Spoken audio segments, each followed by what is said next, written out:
Chapter 9: How to Break the Worry Habit. You do not need to be a victim of worry. Reduce to its simplest form. What is worry? It is simply an unhealthy and destructive mental habit. You were not born with the worry habit. You acquired it. And because you can change any habit and any acquired attitude, you can cast worry from your mind. Since aggressive, direct action is essential in the elimination process, there is just one proper time to begin an effective attack on worry, and that is now. So let us start breaking your worry habit at once. Why should we take the worry problem this seriously? The reason is clearly stated by Dr. Smiley Blanton, eminent psychiatrist. Anxiety is the great modern plague. A famous psychologist asserts that fear is the most disintegrating enemy of human personality. And a prominent physician declares that worry is the most subtle and destructive of all human diseases. Another physician tells us that thousands of people are ill because of dammed up anxiety. These sufferers have been unable to expel their anxieties, which have turned inward on the personality, causing many forms of ill health. The destructive quality of worry is indicated by the fact that word itself is derived from an old Anglo-Saxon word meaning to choke. If someone were to put his fingers around your throat and press hard, cutting off the flow of vital power, it would be a dramatic demonstration of what you do to yourself by long-held and habitual worry.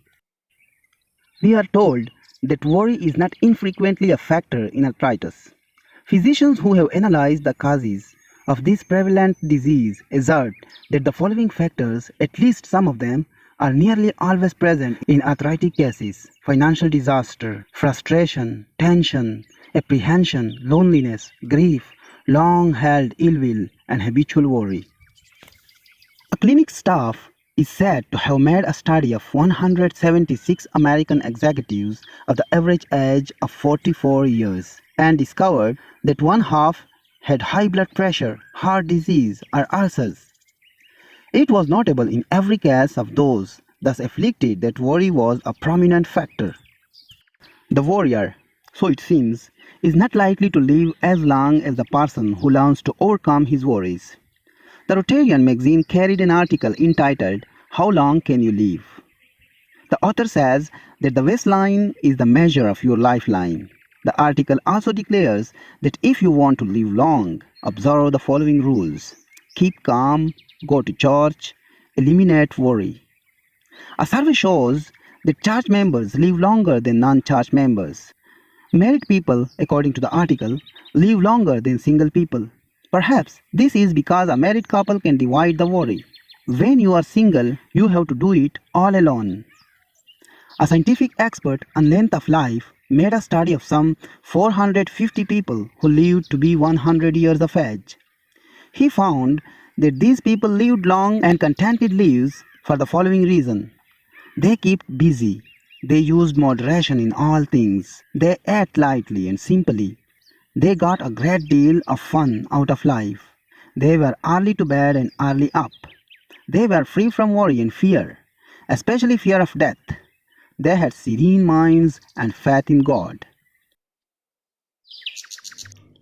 Haven't you often heard a person say, "I am almost sick with worry," and then add with a laugh, "But I guess worry never really makes you ill."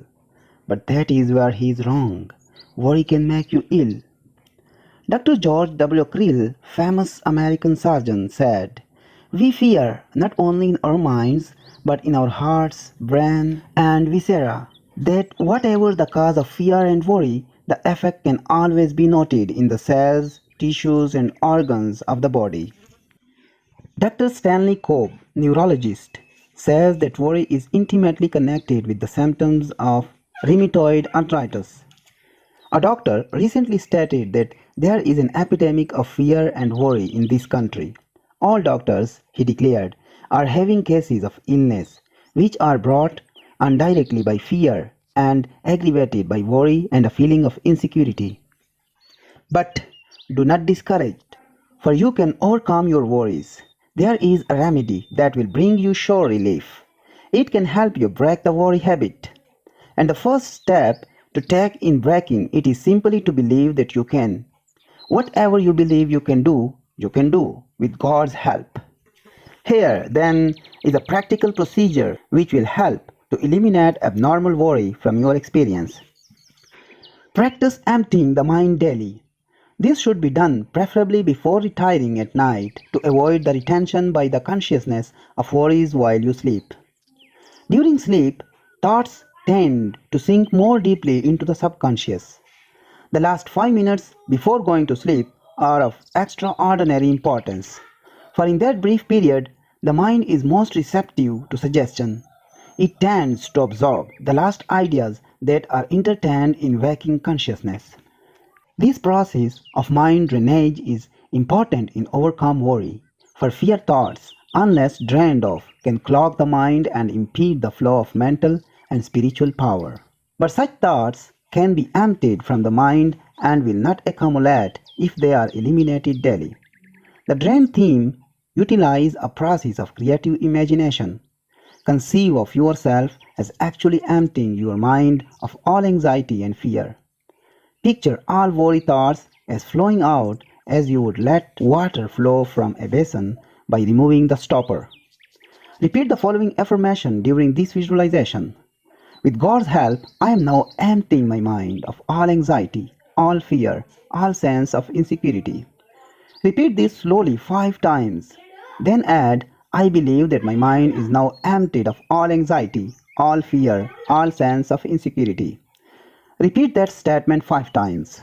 Meanwhile, holding a mental picture of your mind as being emptied of these concepts. Then thank God for thus freeing you from fear. Then go to sleep. In starting the curative process, the foregoing method should be utilized in the mid-morning and mid-afternoon as well as at bedtime. Go into some quiet place for 5 minutes for this purpose. Faithfully perform this process and you will soon note beneficial results. The procedure may be further strengthened by imaginatively thinking of yourself as reaching into your mind and one by one removing your worries. A small child possesses an imaginative skill superior to that of adults. A child responds to the game of kissing away a heart or throwing away a fear. The simple process works for the child because in his mind he believes that is actually the end of it. The dramatic act is a fact for him, and so it proves to be the end of the matter. Visualize your fears as being drained out of your mind, and the visualization will in due course be actualized. Imagination is a source of fear, but imagination may also be the cure of fear. Imagineering is the use of mental images to build factual results, and it is an astonishingly effective procedure. Imagination is not simply the use of fancy. The word imagination derives from the idea of imaging. That is to say, you form an image either of fear or of release from fear. What you imagine may ultimately become a fact if held mentally with sufficient faith. Therefore, hold an image of yourself as delivered from worry, and the drainage process will in the time eliminate abnormal fear from your thoughts. However, it is not enough to empty the mind, for the mind will not long remain empty. It must be occupied by something. It cannot continue in a state of vacuum. Therefore, upon emptying the mind, practice refilling it. Fill it with thoughts of faith, hope, courage, expectancy. Say aloud such affirmations as the following. God is now filling my mind with courage, with peace, with calm assurance. God is now protecting me from all harm. God is now protecting my loved ones from all harm. God is now guiding me to right decisions. God will see me through this situation. A half-dozen times each day crowd your mind with such thoughts as these until the mind is overflowing with them. In due course, these thoughts of faith will crowd out worry. Fear is the most powerful of all thoughts with one exception, and that one exception is faith. Faith can always overcome fear. Faith is the one power against which fear cannot stand. Day by day, as you fill your mind with faith, there will ultimately be no room left for fear. This is the one great fact that no one should forget. Master faith, and you will automatically master fear. So the process is empty the mind and cauterize it with God's grace. Then practice filling your mind with faith and you will break the worry habit. Fill your mind with faith, and in due course the accumulation of faith will crowd out fear. It will not be of much value merely to read this suggestion unless you practice it. And the time to begin practicing it is now, while you think of it and while you are convinced that the number one procedure in breaking the worry habit is to drain the mind daily of fear and fill the mind daily with faith. It is just as simple as that. Learn to be a practicer of faith until you become an expert in faith. Then fear cannot live in you. The importance of freeing your mind of fear cannot be overemphasized. Fear something over a long period of time, and there is a real possibility that by fearing you may actually help bring it to pass. The Bible contains a line which is one of the most terrible statements ever made, terrible in its truth. For the thing which I greatly feared is come upon me, from Job. Of course it will, for if you fear something continuously, you tend to create conditions in your mind propitious to the development of that which you fear. An atmosphere is encouraged in which it can take root and grow. You tend to draw it to yourself. But do not be alarmed. The Bible also constantly reiterates another great truth. That which I have greatly believed has come upon me. It does not make that statement in so many words. And yet again and again and still again, the Bible tells us that if you have faith, nothing is impossible unto us. And according to your faith, be it done unto you. So if you shift your mind from fear to faith, you will stop creating the object of your fear and will instead actualize the object of your faith. Surround your mind with healthy thoughts, thoughts of faith and not fear, and you will produce faith results instead of fear results. Strategy must be used in the campaign against the worry habit. A frontal attack on the main body of worry with the expectation of conquering it may prove difficult.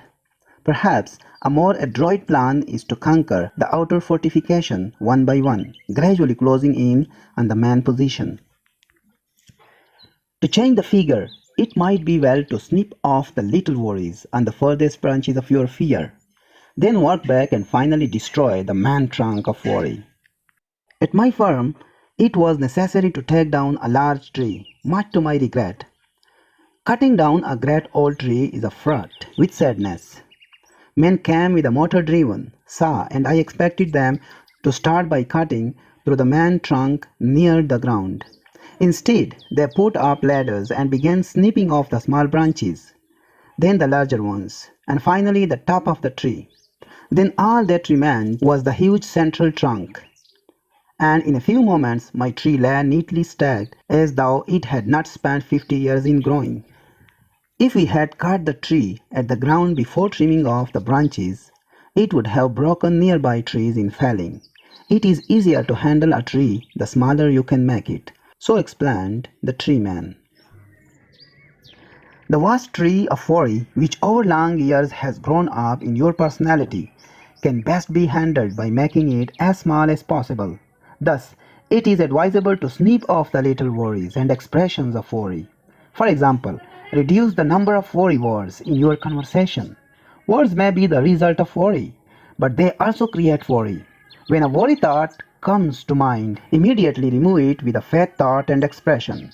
For example, I am worried that I will miss the train. Then start early enough to be sure you get there on time. The less worrying you do, the more likely you are to start promptly. For the uncluttered mind is systematic and is able to regulate time. As you snip off these small worries, you will gradually cut back to the main trunk of worry. Then with your developed greater power, you will be able to eliminate basic worry, that is, the worry habit, from your life.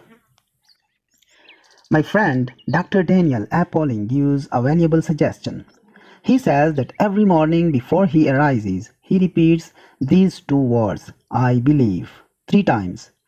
Thus, at the day's beginning, he conditions his mind to faith, and it never leaves him. His mind accepts the conviction that by faith he is going to overcome his problems and difficulties during the day. He starts the day with creative positive thoughts in his mind.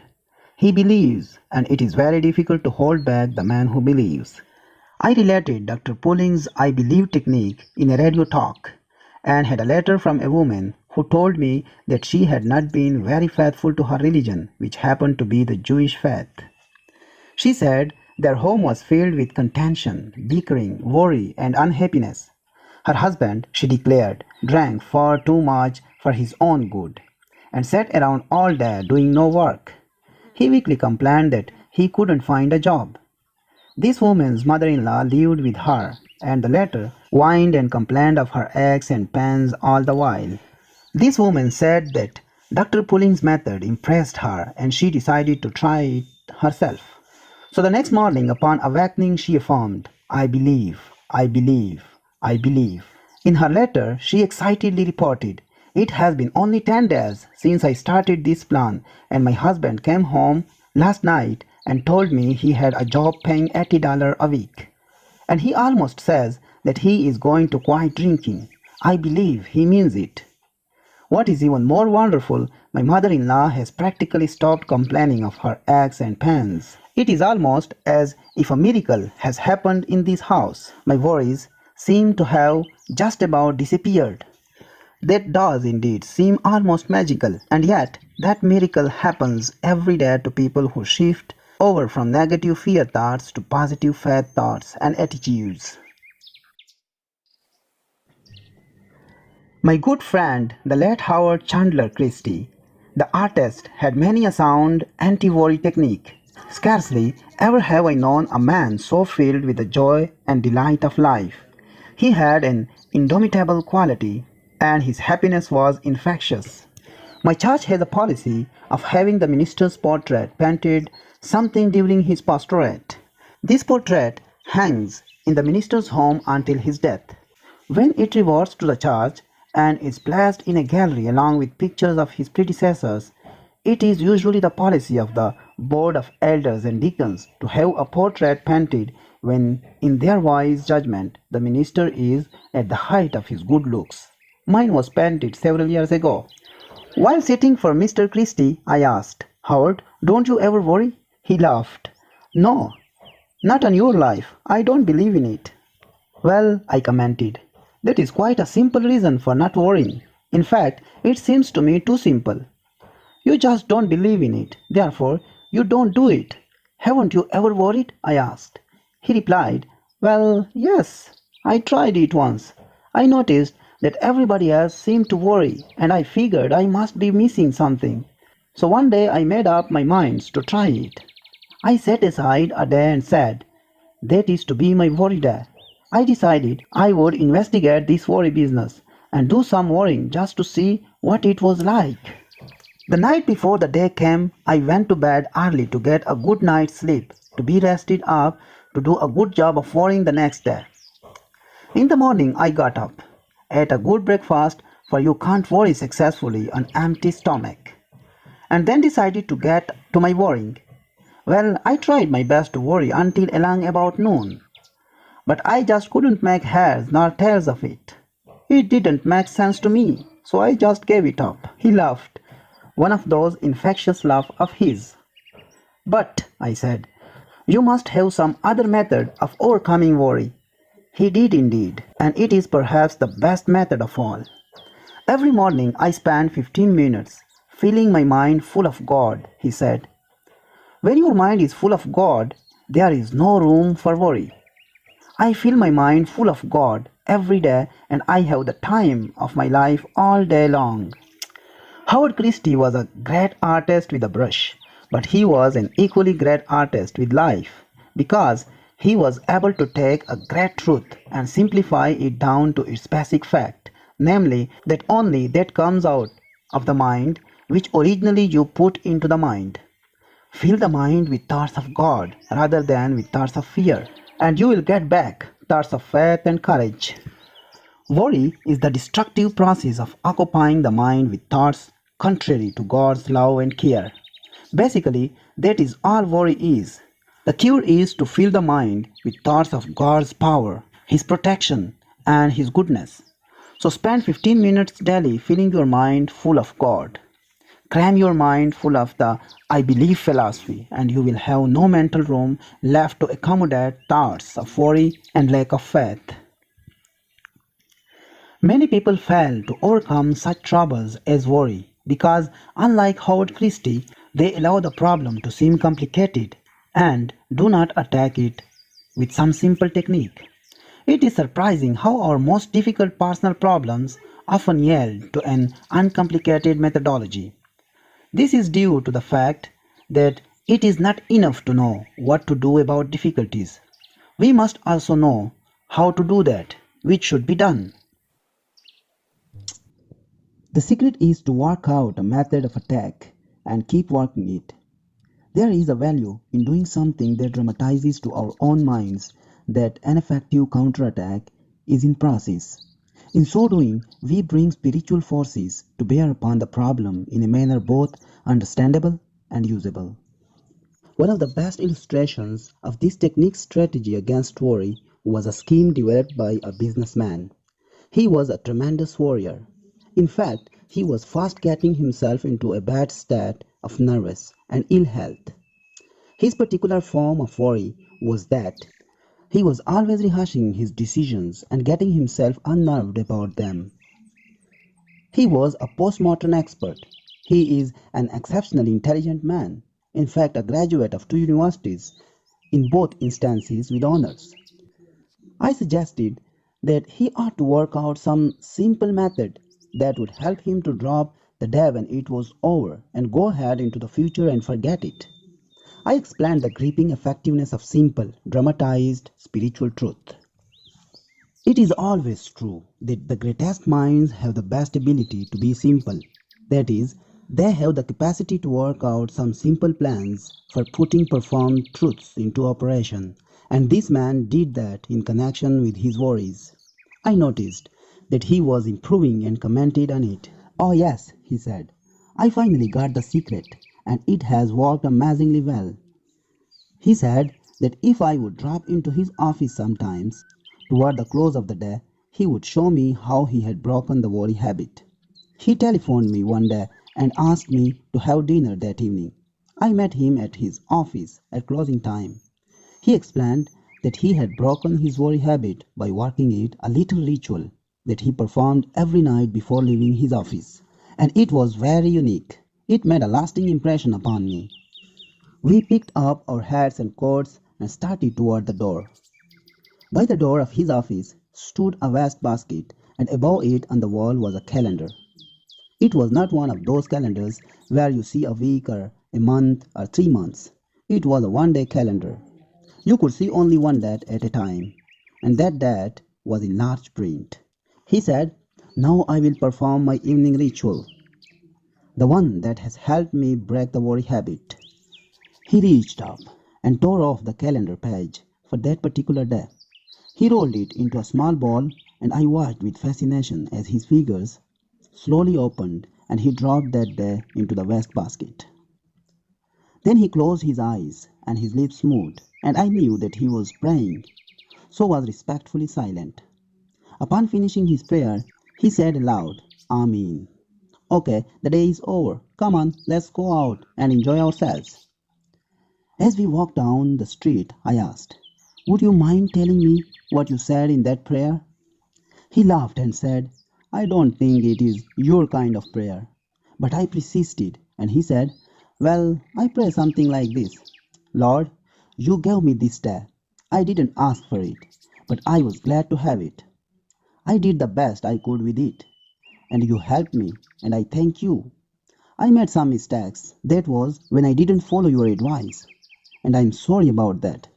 Forgive me, but I had some victories and some successes too, and I'm grateful for your guidance. But now, Lord, mistakes are successes, victories are defeats, the day is over, and I am through with it. So I am giving it back to you. Amen." Perhaps that isn't an orthodox prayer, but it certainly proved to be an effective one. He dramatized the finishing of the day, and he set his face to the future, expecting to do better the next day. He cooperated with God's method. When the day is over, God blacks it out by bringing down the Sultan of night. By this method, this man's past mistakes and failures, his sins of omission and commission, gradually lost their hold on him. He was released from the worries that accumulated from his yesterdays. In this technique, this man was practicing one of the most effective anti-worry formulas, which is described in these words. But this one thing I do, forgetting those things which are behind, and reaching forth unto those things which are before. I press toward the mark for the prize of the high calling of God.